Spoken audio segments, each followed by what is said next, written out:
CSU Chronicles Series Introduction. Hello, listeners. Thank you all for joining me in this journey. This series is known as my CSU or Crisis Stabilization Unit Chronicles.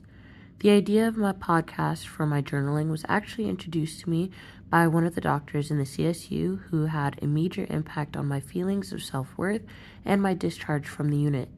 For the 72 hours I was there, I had written a lot of entries, and in the podcast, I'll be doing breakdowns of each entry as a sort of analysis and way of understanding my emotions or any messages that could be tied to them. During this time, I was in a very deep hole, and for the first entry, I do want to mention that I had very strong feelings of anger that was unjustly directed towards a lot of people in my life. Secondly, I want to give a disclaimer that many of the entries include mentionings of self-harm, anxiety and depression, and suicide and ideations. I'll be stating trigger warnings before each entry for all listeners. Lastly, I state the date and time for each entry and editor's note before starting.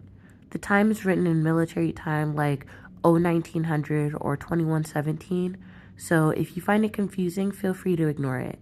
Once again, thank you for joining me on this journey and for tuning in. With love and divinity, Janice or Jay DeGario.